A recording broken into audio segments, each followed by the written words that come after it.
Hello guys, welcome to my new video.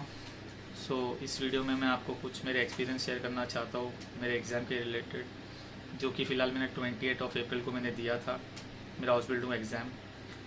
ये house building exam जो होता है IH के होल्ड करता है। मेरा हाउस बिल्डिंग नहीं, पूरा हाउस बिल्डिंग जो जर्मनी में होती है, डॉइचलैंड में होती है, वो IH के होल्ड करती है, IH के पूरा मैनेज करती है। जैसे कि आपका मैकेट्रॉनिक्स मैकेनिकल इंजीनियरिंग हो गया, या तो फिर आपका नर्सिंग हो गया, नर्सिंग का भी होता है। ऐसे बहुत सारे होते हैं हाउस बिल्डिंग जो कि IH के होल्ड करती है। IH की मेन बॉडी होती है जो पूरे हाउस बिल्डिंग जितनी भी जर्मनी में होती है पूरी होल्ड करती है। मेरा जो एग्ज़ाम था वो था गैस्ट्रोनॉमी का। जैसे कि आप जानते हैं कि मैं होटल इंडस्ट्री जैसे गैस्ट्रोनॉमी में करता हूँ, उसमें बहुत सारे पार्ट्स होते हैं, बहुत सारे डिविजन्स होते हैं। मेरा जो है फ़िलहाल तो किचन सर्विस और बार में होता है, तो मैं ये वाले हाउस बिल्डिंग कर रहा हूँ। तो इसी का मेरा एग्ज़ाम हुआ था। तो एग्ज़ाम में जब आप जाते हो तो एग्ज़ाम में ऐसा होता है कि आपको सिर्फ एक पेन कैरी करना होता है और एक कैलकुलेटर। इसके अलावा आपको कंपास कैरी करना अलाउ होता नहीं है, क्योंकि इनके बहुत स्ट्रिक्ट रूल्स होते हैं एक कॉपी के रिलेटेड कि आप कॉपी वगैरह कुछ नहीं कर सकते हो। इसीलिए वो लोग सिर्फ आपको बोलते हैं कि पेन कैरी करो, यहाँ तक कि पेंसिल, रबर, इरेज़र कुछ भी नहीं, सिर्फ पेन और कैलकुलेटर, बस, उसके अलावा कुछ नहीं। एग्ज़ाम के पहले आपको मिलता है आइन लाडू, जैसा कि इनविटेशन लेटर बोल सकते हो आप, जैसा हमारे इधर हॉल टिकट वगैरह बोलते हैं। तो आपको आइन लाडू मिलता है, तो उसी का आपको कॉपी लेकर जाना होता है। एंट्री से पहले आपको दिखाना होता है। वो दिखाने के बाद में आपके पास में आपका ID कार्ड, यहाँ पर हाउस वाइज कहते हैं, या तो आपका पासपोर्ट या तो आपका आइडेंटिटी कार्ड होती है। आइडेंटिटी कार्ड आपको क्या साथ में कैरी करना होता है, तो आपको दिखाना होता है। जब आप एंट्री करते हो तो आपके रोज़ वगैरह होते हैं, आपको रोज़ वगैरह पहले दिया जाता है कि कौन से रो में आपका सीटिंग वगैरह अरेंज किया हुआ है।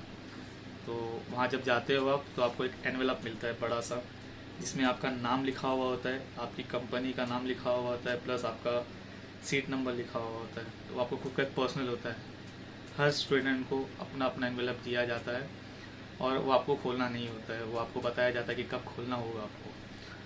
और उसके बाद आपके पास होता है 1 घंटा पूरा सॉल्व करने के लिए। तो अभी फ़िलहाल तो मेरा फर्स्ट सेम का एग्ज़ाम हुआ था, तो मैंने अपना फर्स्ट सेम का एग्ज़ाम दिया था। तो फर्स्ट सेम के एग्ज़ाम में आई गेस 25% होता है हम लोगों का फर्स्ट सेम में, और तो ऑफ लूज प्रूफिंग जैसा फाइनल एग्ज़ाम है 75%, वो मैं आपको बाद में बताऊँगा इसके ऊपर से। तो 100 मार्क्स का पेपर होता है जो कि आपको कैसे भी करके 1 घंटे में सॉल्व करना होता है। तो मैंने दिया था, और जैसे कि आपको पता है एग्ज़ाम में यहाँ वहाँ कॉपी करना तो अलाउड है नहीं। आप देख भी नहीं सकते हो बाजू वाले को कि बाजू वाला क्या कर रहा है, कि आपके सामने वाला क्या कर रहा है। बहुत स्ट्रिक्ट होते हैं।